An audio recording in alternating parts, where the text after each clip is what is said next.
Jadi no respon nih.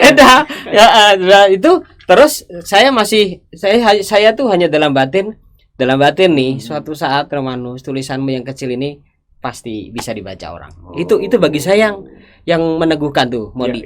Bener.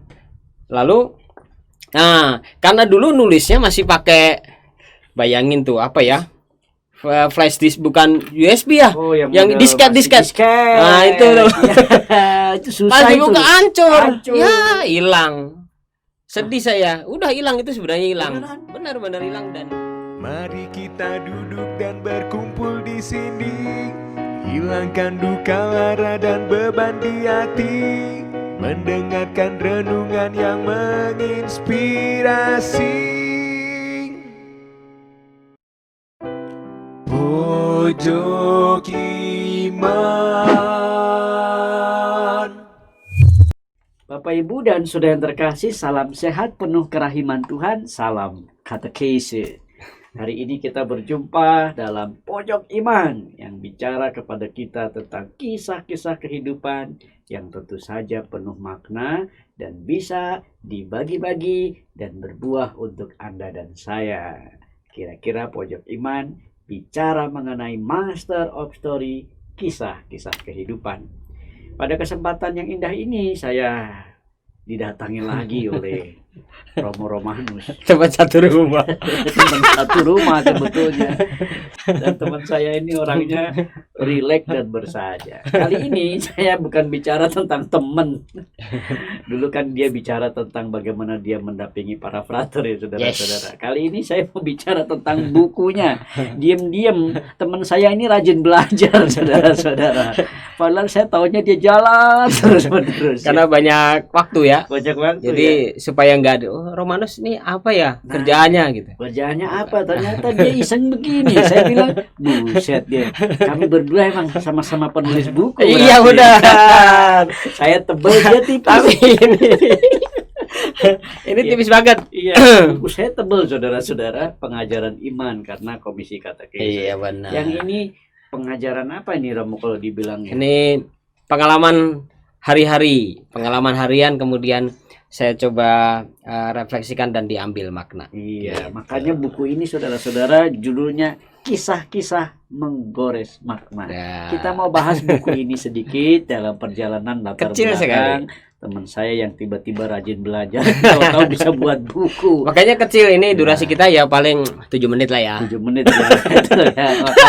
Kita langsung saja tanya ya, Romanus, dari kisah-kisah menggores makna ini sebetulnya apa sih motivasinya Anda menulis buku ini? Ya, Romo Rudi dan Bapak Ibu, ini sebenarnya jujur saya sedikit mulai seneng menulis, tapi bukan tulisan yang berat-berat lah. Biarkanlah berat badan saya ini yang bisa bertambah, bisa berkurang lah ya. Iya, nah saya sebenarnya dulu tuh Romo Rudi, saya masih ingat betul ketika saya ditugaskan di rumah retret Civita. Ya kan banyak waktu itu, terutama Sabtu Minggu biasanya kosong, bukan hanya terkait dengan banyak waktu lah. Nggak tahu yang namanya menyampaikan gagasan, ide, pengalaman-pengalaman sederhana itu saya tulis tuh. Lalu setelah itu kan tahun orientasi pastoral 1 tahun, kemudian diutus ke Jogja untuk belajar teologi. Kalau saya hanya sampai S-nya 1 doang, kalau dia kopior. Maka bisa dilihat ya bagian mana yang habis. Saya ini kebanyakan mikir surga di mana.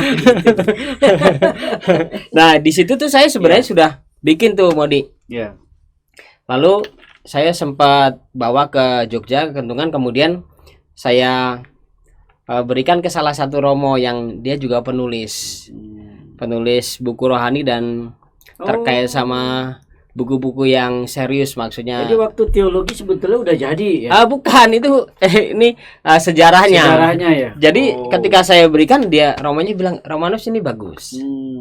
Ini bagus, kamu bisa masukin. Nah, lalu di Jogja kan ada salah satu penerbit yang terkenal, saya masukin. Terus nggak ada tanggapan, mutung lah saya. Jadi no respon nih.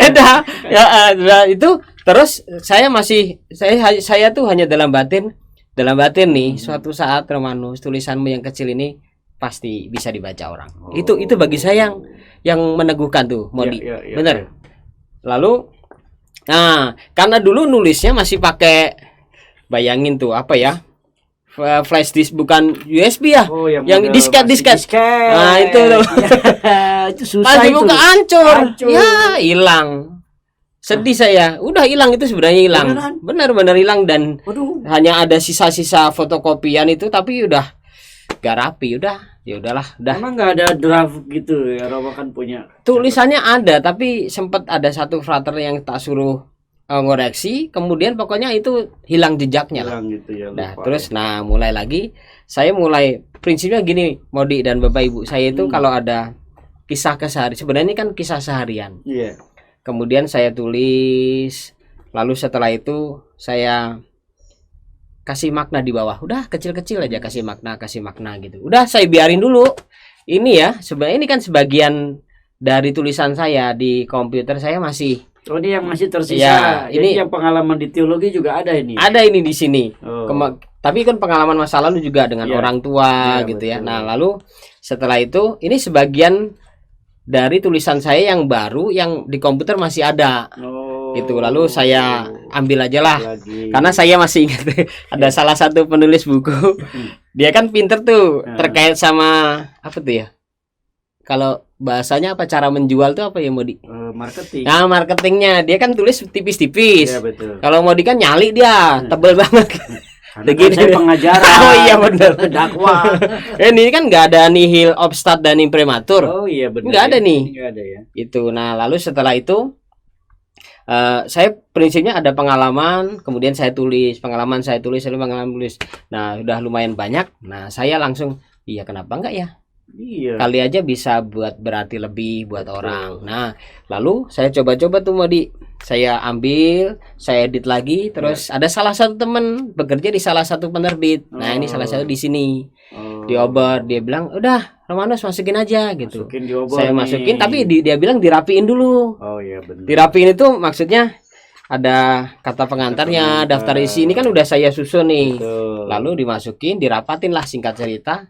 Dia bilang Romanus bukunya boleh cetak. Wah, langsung senangnya minta ampun. Seneng. Penantiannya berapa tahun tuh? 1 tahun itu. Kan dari studi teologi. Nah, ini sebenarnya buku tulisan-tulisan yang ini relatif baru dalam pengertian saya mulai edit itu ketika saya diberikan kesempatan untuk kursus di Filipina. Setengah tahun, kan banyak nganggur di sana tuh. Kursus kok nganggur? Kacau juga dia. Walaupun kan di negeri orang tuh Modi. Di negeri orang tuh, nah ada beberapa cerita di sini nih yang mengisahkan bagaimana saya berjuang di Filipina, di negara orang. Kira-kira boleh diceritain ya, itu menarik. Jadi salah satunya saya pas berangkat ke Filipina nyali aja lah. Iya betul. Bahasa Inggris setengah tahun kursus, tapi ya pasti kan beda antara kursus dengan langsung terjun. Kemudian sampai bersyukur di sana ada Romo Yosef. Lalu dijemput dia, itu sedikit melegakan lah. Tapi setelah itu diantar sama Romo Yosef. Dia bilang, "Romanus, di mana sih tempat kursus lu?" Dia bilang, "Buset, ujung berung banget nih. Kampung nih," dia bilang gitu. Udah sampai sana udah kursus saya itu jam 8 pagi sampai jam setengah 3 sore ya. Udah setelah itu kan waktu pribadi Modi. Nah, ini saya bersyukur sebenarnya walaupun berjuang. Ini salah satu kisah di sini nih. Misalnya contohnya 1-2 bulan awal kan di sana hidup bersama dengan lintas negara nih. Ada dari Papua New Guinea, ada Amerika, ada dari Thailand. Kemudian ada juga ya beberapa sebagian besar orang Filipina lah. Kursus apa namanya nah, itu kursus untuk menambah dari sisi pengetahuan untuk bagaimana menemani mendampingi calon-calon imam. Oh, jadi kursus dalam kerangka pembinaan calon imam ya. Masih ada hubungannya nah, ya. Itu. Ini salah satu di sini nih misalnya ada satu cerita suatu ketika nih saya itu 1-2 bulan itu ada satu pastor SVD. Dia orang Vietnam tapi lama di Amerika. Nah, saya udah tahu nih bahasa Inggris saya pokoknya terbatas lah. Lalu suatu ketika selalu setiap hari kalau dia ngajak ngomong itu saya itu bingung ngomong apa sih dia? Kayak mudeng gitu. Jadi udah bisa ditebak kan sebenarnya yang bahasa Inggrisnya lemah siapa kan? Kan nggak mungkin teman saya yang dari Amerika itu. Iya. Lalu setelah itu setiap makan itu saya hindari dia. Karena dia banyak ngomong kali. Iya, dia tuh selalu ngomong, kemudian pokoknya siapa saja diajak ngomong, tapi kan saya nggak bisa balas 1-2 bulan awal itu. Gaya-gayanya kursus di sini setengah tahun, tapi ketika di sana ketemu dengan cara orang ngomong, versinya orang Amerika, Masih versinya perlu orang orientasi Thailand, nggak dan gampang gitu loh. Iya. Walaupun ada juga yang pada saat itu ada beberapa yang di bawah saya juga, dia tuh sampai stressful, sampai stres selalu di kamar. Gitu. Kalau saya agak nekat. Nah, suatu ketika dia sharing nih. Di sini juga ada dia sharing di kelompok kecil yang pastor dari Amerika tadi. Dia sambil sharing itu sambil senyum. Kita pun gue agak belagu. Gini-gini kan. Ya. Gitu. Beberapa juga ada orang Indonesia. Terus di tengah-tengah dia tanya, teman-teman, tapi teman-teman paham kan yang saya ceritakan? Terus yang lain tuh, oh yes gitu ya. Terus aku bilang I'm sorry, saya bilang I don't understand what you said. Saya bilang mohon maaf, saya bilang saya nggak terlalu paham apa yang kamu omong gitu. Terus dia bilang gini, hebat kamu Romanus, the best. Kamu berani mengakui. Ya udah, kalau emang nggak tahu gitu loh. Kan saya anggap bahwa kalian tuh semuanya tahu apa yang aku ngomong, ternyata enggak gitu. Udah, saya akan rubah, saya akan pelan-pelan ngomongnya gitu. Bagi saya iya, di sini kan saya refleksikan, di satu sisi kadang saya gengsi. Saya malu, merasa kok saya rendah. Nah, itu yang menghantam saya untuk bermenung. Kenapa sih harus malu? Kenapa sih harus gengsi? Kenapa sih menempatkan harga diri yang terlalu tinggi gitu? Disitulah, nah ini bagian-bagian seperti itu mau ada judulnya apa? ada itu di situ, judul lupa saking apa? banyak. Tapi ada ya, ada di sini gitu ya, itu namanya direfleksikan ya. Itu makanya di sini kan saya bagi dari buku kisah-kisah menggores makna ini. Kenapa saya beri judul kisah-kisah menggores makna? Itu kenapa itu? Kisah-kisah sehari-hari sebenarnya, tetapi kok saya bisa menemukan makna itu gitu loh. Makna itu kan dalam batin gitu. Nah, maka saya bagi yang pertama 10 cerita awal itu tentang keutamaan hidup. Keutamaan hidup ini. Misalnya ada keramahan, memaafkan, berbagi, cukup, doa, itu keutamaan. Betul. Lalu pada bagian berikutnya kerapuhan hidup. Ada dosa, ada fitnah, kebencian. Bagian ketiga kebijaksanaan hidup. Itu ada tak ada dusta, cinta kasih kepada orang tua dan keajaiban. Itu misalnya saya ambil yang kebijaksanaan hidup tuh, Modi, kasih orang tua. Atau ada satu pengalaman di mana, nah itu cerita lama. Dulu bapak saya pernah sakit. Terbalik. Ibu saya sakit. Ibu saya sakit, dirawat di salah satu rumah sakit di daerah Jakarta Timur. Lalu ibu saya sakit itu, ya udah mau nggak mau, walaupun saya tahu relasi bapak ibu saya itu kan kadang kembang kempis ya, kadang akur, kadang enggak, kadang akur, kadang enggak gitu. Tapi saya melihat, wow gitu ya, anak-anaknya kerja terkadang juga bisa paling datang sore atau malam. Tapi yang menungguin siapa? Ya itu bapak saya. Suatu ketika saya tanya, Pak, nggak capek? Dia bilang, ya capek mas, tapi kan apapun yang terjadi bahwa itu ibumu, itu istriku. Nah, kata-kata itu yang bagi saya, oh iya ya. Bagus ya. Iya, kadang walaupun mereka terkadang juga antara akur nggak akur, walaupun saya tahu bapak saya itu tipenya pendiam. Ibu saya yang agak lumayan ramai, nggak pernah, jujur sampai saat ini nggak pernah yang namanya dia main fisik, nggak. Kalau marah misalnya ya udah cenderung diam gitu. Nah itu yang bagi saya, oh ada.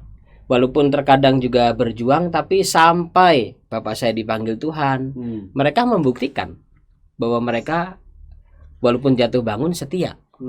Setia itu ya. Itu di Roma Lukiskin juga di sini. Iya, di sini juga ada. Sebagai sharing ya. Nah, lalu yang bagian awal misalnya terkait keramahan. Pada poin yang satu nih, kisah nyata juga. Suatu ketika saya berkunjung ke salah satu paroki di Jakarta. Ya. Ketika saya naik mobil sampai di depan pastoran, lalu yaitu pastor sepuh, pastor tua. Lalu setelah Romanus, wah, pokoknya ramah banget, memang terkenal ramah Romo ini. Terkenal ramah. Lalu setelah itu yuk masuk yuk gitu. Udah singkat cerita masuk di ruang makan. Dia tuh diam-diam tuh langsung dia bilang, Romanus, kan saya nggak enak. Ya. Romanus, saya mau minum apa? Dia bilang. Malah Enggak Romo, enggak Romo, aku nggak usah, aku bikin sendiri. Enggak apa-apa. Lalu dia, jadi kan saya orang Jawa pakai woh gitu loh. Tapi saya bukan masalah pakai wohnya juga, tapi dia bikinin kemudian dikasih Romanus. Diantar juga gitu. Iya, dikasih gitu. Waduh. Sampai dia cerita semuanya. Anak kurang ajar. Bukannya muda yang melayani yang tua. Ini yang tua yang melayani yang muda ya. Makanya itu teladan banget buat saya dan ya. itu meneguhkan.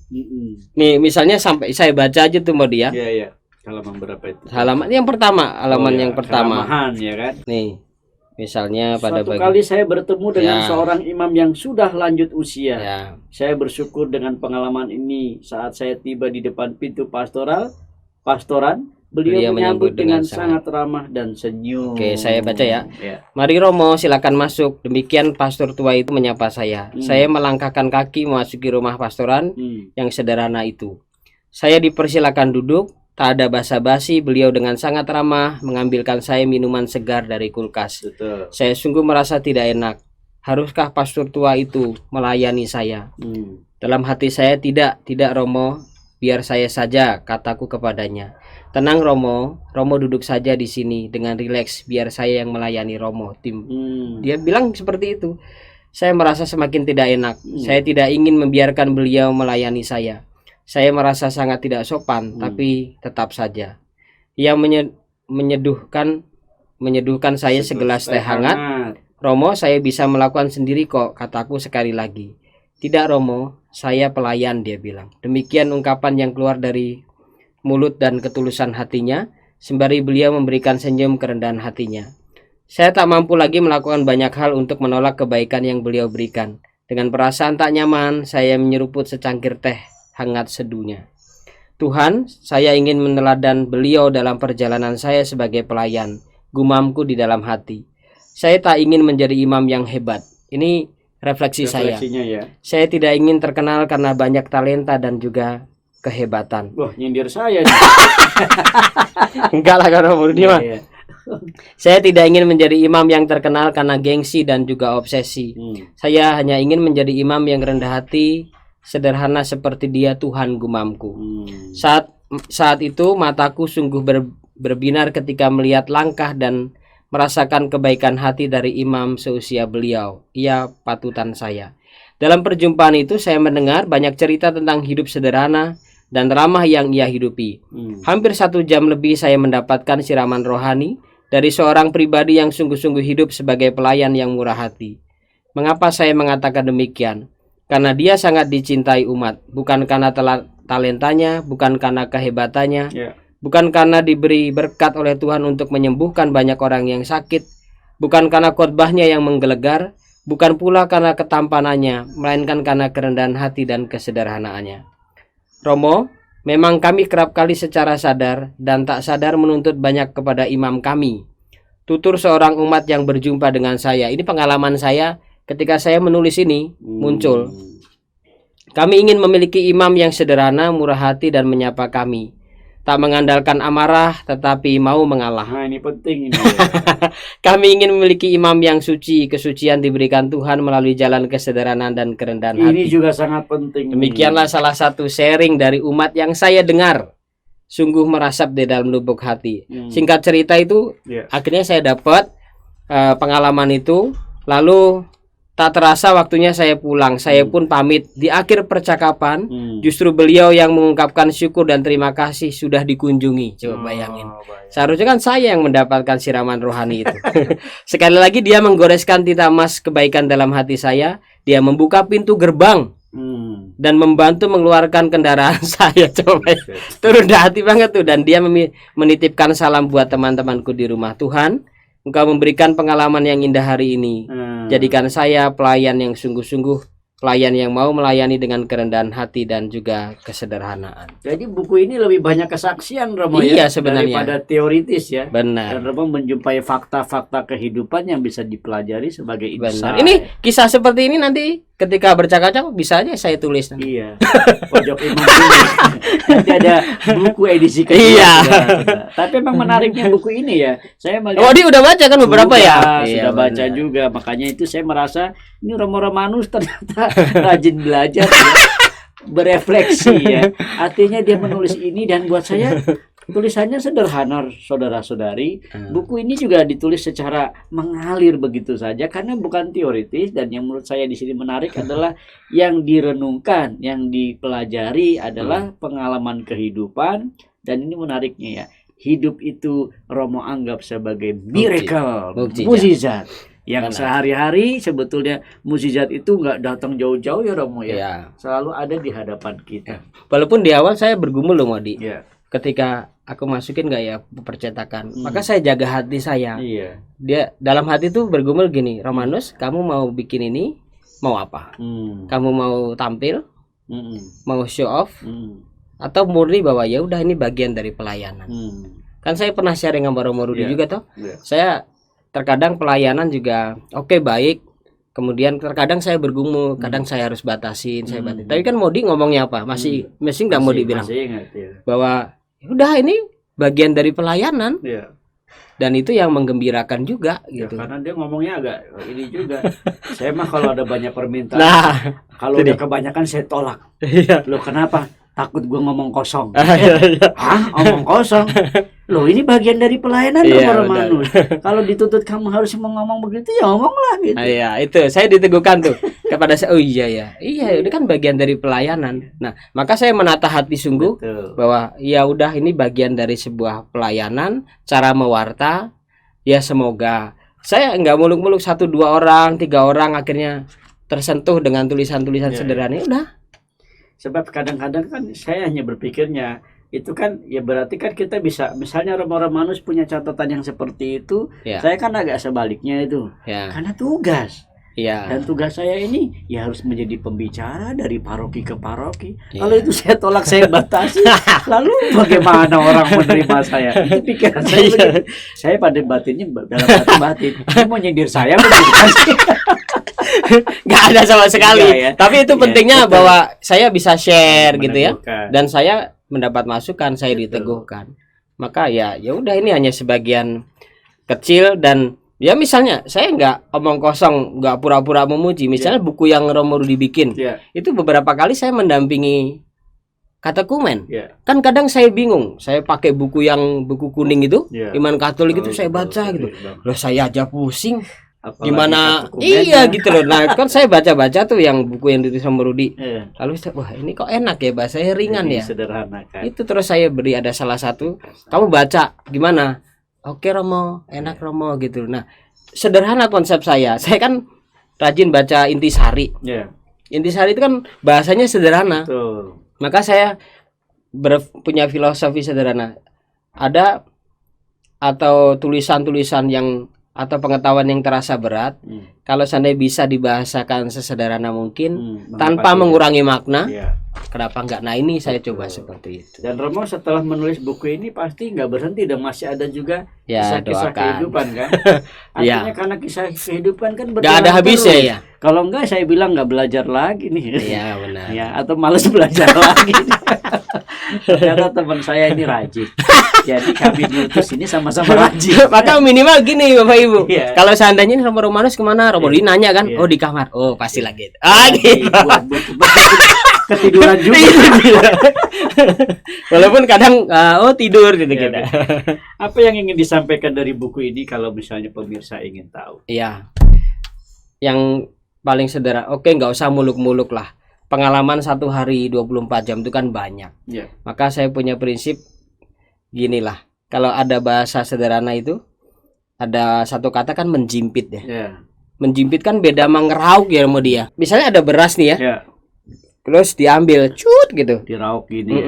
Kan nggak kena semua tuh. Enggak, ya. Kan hanya sebagian kecil. Ya. Ya udah sebagian kecil ini yang diolah Oh, dan gak usah serakah-serakah amat gitu. betul. Nah, aku prinsipnya itu menjimpit pengalaman-pengalaman sederhana dalam 1 minggu, misalnya 1 pengalaman. Ya, betul. Saya renungkan, saya gores, saya tulis. Ya. Gitu Modi. Luar biasa. Keren. Bapak Ibu saudara terkasih, ini pengalaman dari sisi lain ya. Ternyata beliau meskipun seorang pembina calon imam membuktikan refleksi itu dalam peristiwa kesehariannya daripada nggak ada kerjaan sama sekali. Nanti kru-krunya Romo Rudi kasih semua nih ya, saya baca ya. Luar biasa, Gratis ya. gratis. Gratis, tapi dia minta ini catatan bon. Ini sebenarnya dicetak sebelum pandemi Modi. Oh. Lalu sebenarnya udah ya udah tinggal sisa-sisa ini. Jadi terbitan obor ya. Nanti Ya, kalau obor. nanti ada Bapak Ibu yang ini, Boleh. boleh lah. Nanti langsung kontak ke Modi aja. Kalau mas saya nanti ada potongan. Oh, gitu. Nanti kan langsung ya. Atau bisa dibeli dari percet obor ya kalau nggak salah. Iya, tapi kalau enggak ya nanti kalau obor kan udah habis, nanti saya cetak. Oh, iya. Kemudian bisa bilang bisa lagi, ya. kontak kalau ada ke- list kan bisa atau di list ya. Ya. Kalau emang ada permintaan. Tapi buku ini benar-benar bukan saya marketing ya Romo. Ya. Saya udah membaca kadang sederhana gitu ya ternyata ya. Syukur, Romo berkat Romanus Tuhan. pinter banget ya. Dan dia merumuskannya dengan pakai kutipan kitab suci lagi dan judul-judulnya biasa. Iya. Dan kalau saya lihat 3 tahap yang Romo rumuskan itu menjadi pola kita juga. Ya. Pola yang pertama adalah kita harus mengenali keutamaan. Ya. Tapi selain keutamaan yang harus kita kejar, kita tahu kita rapuh. Ya. Mudah rapuh dan itu ternyata diteropong kerapuhan-kerapuhan itu. Habis itu semoga dengan olahan ini kita mengejar yang namanya kawicaksanaan. Oh, ini malah lebih dahsyat ya. Kebijaksanaan. Padahal saya nggak punya filsafat. Saya hanya konseptor aja. Tapi ini luar biasa. Maka Bapak Ibu saudara terkasih, buat saya ini buku-buku ini menarik ya, apalagi bukunya Romo Romanus. Bukan saya marketing, belilah gitu. Tapi buat saya Bacalah gitu ya. Bacalah berarti kan nggak ngomong saya beli. nggak bilang begitu. Nggak baca buku ini rugi, rugi. Karena buku ini bisa jadi TikTok ya. Tentu saja TikTok. TikToknya adalah dari saya sendiri. Oh ternyata kesucian itu atau kesalehan itu sesederhana yang direnungkan oleh kamu gitu, sehingga Amin. kamu bisa merasakan hidup itu mukjizat. Kadang-kadang kan orang pengen cari mukjizat, seakan-akan Tuhan nggak kasih. Iya. Mukjizatnya di mana? Nah, buku ini menjawab semuanya nih Romo, bahwa mukjizat itu bukan sesuatu yang mencengangkan. Romo kan bilang Iya. begitu tuh, bukan peristiwa-peristiwa spektakuler, Ya. tapi peristiwa keseharian yang biasa namun luar biasa. Amin. Nah ini kan bagus ya. Terima kasih Romo Romanus Terima kasih ya. Modi. Semoga bukunya laris ya. Amin. Dan kita tunggu buku-buku yang berikut. Amin. Romo Rudi juga ya. Iya. Karena dia juga sedang nulis Bapak Ibu. Ini saya bocorin dikit, dia sedang nulis juga. Tenang aja, bukunya masih diedit-edit.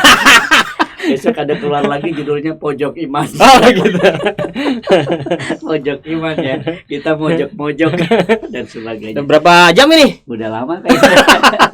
Baik Bapak Ibu saudara terkasih, itulah pengalaman dari sepenggal kisah-kisah menggores makna yang ditulis oleh Romo Romanus, dan saya kira Anda perlu tahu karena di sini yang diulas, yang diungkap oleh Romo Romanus adalah pengalaman keseharian menjadi mukjizat bagi hidupnya. Amin. Syukur bagi Anda dan saya. Akhirnya saudara-saudari terkasih, makan ketupat, minumnya jus. Tetap semangat melayani Yesus. Amin. Thanks for watching, guys. Pojok Iman. Pojok